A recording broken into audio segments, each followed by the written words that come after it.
Boa noite, meus irmãos, graças e paz a todos que nos acompanham aqui nesse canal. Nós temos estudado o Catecismo Maior de Westminster, sequencialmente, pergunta a pergunta, em estudos curtos.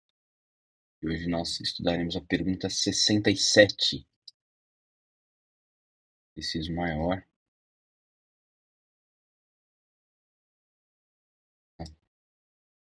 O que é a vocação eficaz? O que é vocação eficaz? E assim formularam os teólogos de Westminster. Vocação eficaz é a obra do poder e da graça onipotente de Deus, pela qual, do seu livre e especial amor para com os eleitos, sem que nada neles o leve a isso, ele, no tempo aceitável, os convida e os atrai a Jesus Cristo, pela sua palavra e pelo seu Espírito, iluminando o entendimento deles de uma maneira salvadora, renovando e poderosamente determinando a vontade deles, de modo que eles, embora em si mortos no pecado, tornam-se por isso prontos e capazes de livremente responder à sua chamada e de aceitar e abraçar a graça nela oferecida e comunicada. Então, nós vamos orar, vamos ler muitos textos ao longo da nossa exposição, mas nenhum agora inicialmente. Oremos, meus irmãos. Agradecemos-te, Pai, pelo dia que o Senhor nos concede, mais uma semana, nós temos a oportunidade de estudar sobre a tua palavra e as doutrinas nela expostas. E assim nós te pedimos direcionamento nessa noite que consideraremos sobre esse assunto tão precioso. Ajuda-nos através da ação do teu Espírito. Nós oramos no nome de Jesus. Amém. Bom, meus irmãos, na última semana nós estudamos sobre a nossa união com Cristo, né? E a gente terminou vendo que esta união é efetivada justamente na vocação eficaz, isto é, quando Deus graciosa e poderosamente chama os eleitos de forma irresistível à salvação em Cristo. Dessa forma, a vocação eficaz, ela é a capacidade que Deus dá aos pecadores para responderem ao chamado da salvação. E é nessa hora, então, que se efetiva a nossa união com Cristo. Assim sendo, e de maneira introdutória, nesse assunto que concerne aqui o início da doutrina da salvação, ao qual exposto no Catecismo Maior, fica claro que existe uma ordem na salvação. Uma ordem que não diz respeito necessariamente à cronologia, mas à lógica. Evidentemente, vai ter hora que também vai dizer respeito à cronologia, né? Então, a coisa começa, a doutrina da salvação começa, a nossa salvação se inicia, melhor dizendo, com a eleição, né? Mas tem hora que essa cronologia ela não aparece, não aparenta ser exata, né? E aí nós entendemos que é uma questão de lógica. Por exemplo, quando nós entendemos ali a relação entre a justificação e a adoção, né? Naturalmente você precisa de uma lógica, você precisa ser justificado para depois ser adotado. Então, nós entendemos que existe uma ordem que não necessariamente é cronológica, mas lógica. Nesse sentido, então, a vocação eficaz é o momento inicial da aplicação da salvação, quando os eleitos factualmente são direcionados à salvação conquistada por Cristo e que agora, aplicada pelo Espírito, né, o Espírito que nos regenera para isto e então nos chama de maneira irresistível, ou, em outras palavras, nos chama eficazmente. Então, como nós até consideramos na semana passada, naturalmente nós reconhecemos que essa obra nasce da graça de Deus e do poder de Deus, como destaca aqui o catecismo. É do livre amor, livre e especial amor de Deus pelos eleitos. Eu não vou aqui explorar muito essa sentença. Eu creio que a pergunta seguinte, a 68, ela trata bastante sobre essa realidade, né, de que esse é um amor livre e especial para com os eleitos e só. Mas, seja como for aqui, nós consideraremos isso na semana que vem, o catecismo aqui faz questão de afirmar que isso depende de qualquer circunstância que seja externa a Deus. Então, Deus vocaciona eficazmente porque ele é um Deus gracioso, não porque nos eleitos haja algo que o movimente nessa direção. E Paulo deixa isso claro a Timóteo no primeiro texto que a gente vai ler, 2 Timóteo 1:9.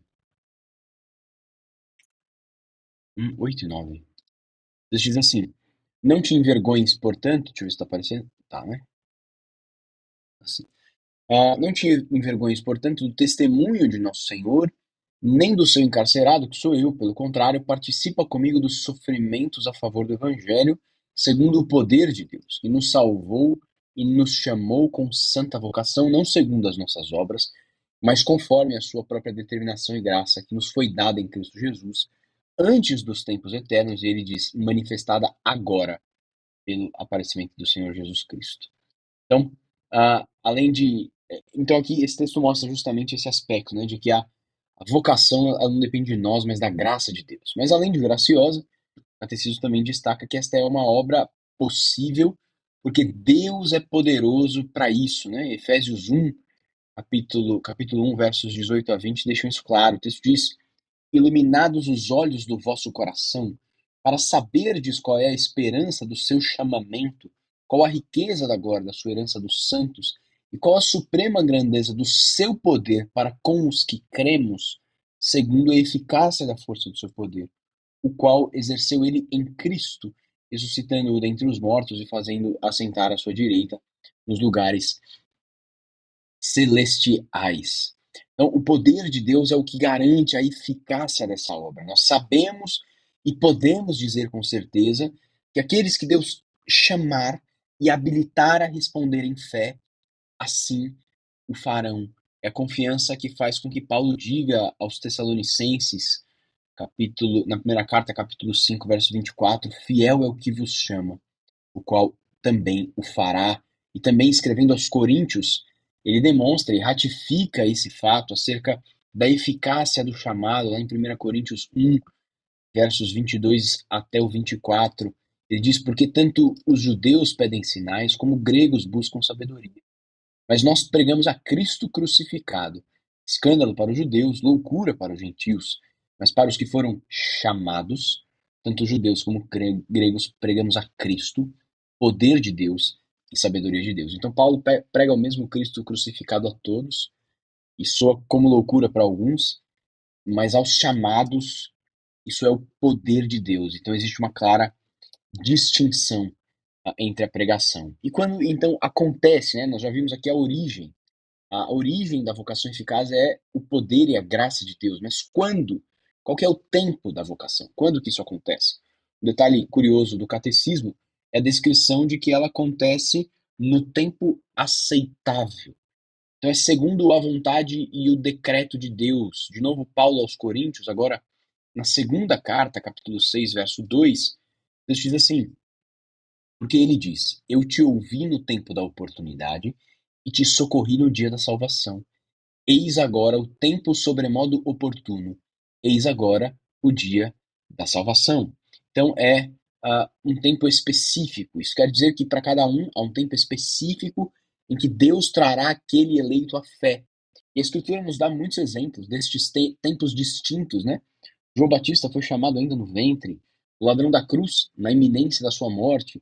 Os nossos exemplos pessoais, os testemunhos aos quais nós tomamos conhecimento vão ainda além do exemplo bíblico, ilustrando essa realidade. Então, há testemunho de irmãos chamados na sua velhice, no auge da sua idade, enquanto outros afirmam o seu chamado ainda na infância. Então, enfim, o que é imutável quanto ao tempo é de que todos os casos ocorrem durante a vida de cada um dos eleitos na Terra. Mas existe um momento específico, um tempo específico. Deus separou e destinou para cada um dos eleitos o tempo aceitável, conforme o catecismo destaca. Nós ainda notamos aqui que Deus ele não é somente a origem, né, no seu poder e graça, não é só a origem do chamado, mas é também o agente do chamado. Ele é quem chama e o faz através de dois meios que o catecismo aqui destaca: a sua palavra, que é o instrumento externo, e o seu espírito. Né? Então, atrai a Jesus Cristo, os eleitos, né? Ele convida e os atrai a Jesus Cristo pela sua palavra e pelo seu espírito. Então, a palavra é um instrumento externo e o espírito, poder interno que aplica a palavra. Então, a palavra é o meio pelo qual Deus chama externamente, segundo a Tessalonicenses, no capítulo 2, verso 13 e 14, Isso diz: entretanto, devemos sempre dar graças a Deus por vós, irmãos amados, pelo Senhor, porque Deus vos escolheu desde o princípio para a salvação, pela santificação do Espírito e fé na verdade. Então, aqui a eleição, para o que também vos chamou, mediante o nosso evangelho. Então, através da pregação do evangelho, Deus chama os eleitos para alcançardes a glória de nosso Senhor Jesus Cristo. Então, para isto, no entanto, para que os eleitos vão até Cristo, existe um outro instrumento que são os mensageiros, né? Não só a mensagem, mas os mensageiros também. Lá no famoso texto de Romanos 10, isso fica claro, quando Paulo lá afirma que sem o envio de pregadores, o evangelho não pode ser ouvido para que alguém creia e invoque a Jesus, e então seja salvo. E aí Paulo diz, no verso 17 do capítulo 10, a fé vem pela pregação e a pregação pela palavra de Cristo. Então, não somente a pregação é um meio externo, mas Deus também escolhe o mensageiro para isso, seja sua própria palavra, a Bíblia, que pode ser encontrada e lida e produzir esse efeito salvífico, mas também a mensagem do Evangelho propagada por um ser, por um homem, por um ser humano, né? Mas somente a pregação, somente o meio externo pelo qual Deus chama não é suficiente para salvar os homens, porque a palavra de Deus ela é sempre resistida, ela é sempre rejeitada pelos pecadores. É preciso que a palavra pregada seja aplicada pelo Espírito, que atua com poder no coração dos eleitos. Essa obra do Espírito é chamada de vocação eficaz, porque sempre cumpre o seu propósito de trazer a pessoa a Cristo. Então, quando a vocação eficaz do Espírito Santo é acrescentada à chamada externa da mensagem do Evangelho, a pessoa vem infalivelmente, irresistivelmente, como costumeiramente também se chama, vem até Cristo. Então, o que é que o Espírito faz? Através da pregação da palavra, para que o chamado externo seja efetivado na vocação eficaz. O Catecismo diz: ele primeiro ilumina o entendimento deles de uma maneira salvadora. Atos capítulo 26, verso 18, diz assim: para lhes abrires os olhos e converteres das trevas para a luz e da potestade de Satanás para Deus, a fim de que recebam eles remissão de pecados e herança entre os que são santificados pela fé em mim. Nós encontramos isso até, me veio à cabeça aqui, no exemplo da conversão de Lídia, né? Ali no exemplo da conversão de Lídia, nós encontramos essa mesma realidade, o texto dizendo que ah, os olhos de Lídia foram abertos para entender, né? O coração de Lídia, aqui, ó, eu encontrei. Atos 16, 14. Certa mulher chamada Lídia, da cidade de Tiatira, vendedora de púrpura, temente a Deus, nos escutava.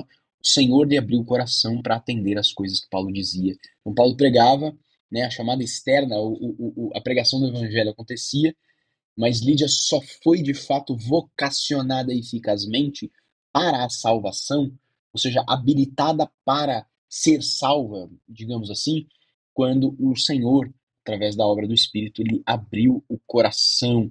Nós temos outros textos, né? Poderíamos lembrar de outros aqui que ilustrassem esse mesmo conceito. Mas o ponto é, o Espírito é quem abre os olhos para que nós vejamos. Nós não temos naturalmente condições de compreender a Escritura no seu objetivo profundo, que é a salvação dos eleitos. Nós precisamos que o Espírito abra os olhos do nosso coração para que nós compreendamos a Escritura Sagrada e nós sejamos salvos.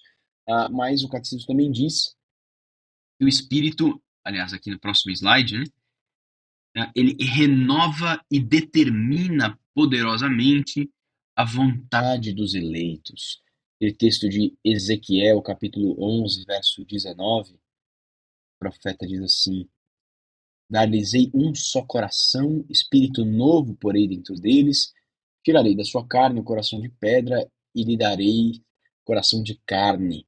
Então, ah, o ponto do texto aqui é ilustrar justamente isso, de que o Espírito Santo renova e modifica, ou seja, determina o coração dos eleitos em outra direção. Em outras palavras, o que o Catecismo está dizendo? O Espírito converte os eleitos, muda eles de direção. Assim sendo, os eleitos vão a Cristo por sua própria vontade. Inevitavelmente, se alguém manifesta o real e sincero desejo de ir a Cristo, é um sinal claro de que o Espírito Santo operou nesse coração, renovando e mudando a sua vontade, ou seja, convertendo esse coração. Então, assim, meus irmãos, o catecismo nos mostra como que seria impossível irmos a Cristo, sermos salvos, sem a operação da Escritura e do Espírito Santo nos iluminando para tal. Isto porque, o catecismo continua dizendo, os homens estão mortos no pecado, incapazes, né, de responder por si mesmos. Mas essa obra do Espírito iluminando, renovando e modificando a vontade habilita o eleito para serem prontos e capazes, o catecismo vai dizer, prontos e capazes de livremente responder à sua chamada e também de abraçar e aceitar a graça oferecida e comunicada. Então, Deus não só nos escolhe, mas Ele também nos capacita a responder à escolha feita por Ele. É por essa razão que nós dizemos tanto que fomos convertidos por Deus, afinal, como acabamos de falar, é uma obra que só o Espírito realiza, mas ao mesmo tempo podemos dizer que nos convertemos. Essa é uma decisão, uma resposta livre que nós damos. O catecismo está dizendo aí. Quando nós somos transformados pelo Espírito, nós somos capazes, prontificados a responder livremente. Ninguém nos força. Mas quando o Espírito muda, abre os nossos olhos, essa é a direção natural do nosso coração. Então, tendo sido habilitados a responder, nós assim o fazemos, né? Aceitamos e abraçamos a graça. É por isso que nós podemos dizer tanto que Deus nos converteu, como também que nós nos convertemos. Essa é a relação. Naturalmente, não diz respeito ao mesmo momento na salvação, há momentos distintos, mas a linguagem pode sim ser usada nas duas vozes, né? Tanto ativa quanto passiva. Para a gente terminar, uma implicação prática dessa doutrina, meus irmãos, nós somos encorajados e reconfortados, porque é muito bom para nós saber que Deus nos chama a fazer, ou melhor, aquilo que Deus nos chama a fazer, Ele nos habilita a fazer. 1 Pedro 5, verso 10. Ora, o Deus de toda graça, que em Cristo vos chamou à sua eterna glória, depois de terdes sofridos por um pouco, Ele mesmo vos há de aperfeiçoar, firmar, fortificar e fundamentar. Então, aquele que nos chama é que nos habilita também, para que nós, assim, respondamos, aceitemos e abracemos. Vamos orar mais uma vez e encerrar nosso estudo nesta noite. Agradecemos-te, Senhor, pela obra poderosa e graciosa da vocação eficaz, do chamado externo, pelo qual nós somos introduzidos à salvação aplicada pelo Espírito Santo. Nós reconhecemos a graça, afinal, estávamos mortos nos nossos delitos e pecados, mas o Senhor, ainda assim, de maneira bondosa e graciosa, nos amou livremente e nos chamou, nos vocacionou para respondermos em fé à obra que o Senhor fez por nós. Assim, nós te louvamos por isso e agradecemos pelo conforto que temos em saber destas coisas. Oramos assim em nome de Jesus. Amém. Irmãos, Deus abençoe. Desejo aí um bom resto de semana a todos, um bom resto de quarta-feira. Nós nos vemos, se Deus assim nos permitir, no fim de semana, no domingo lá na igreja. Tchau, tchau.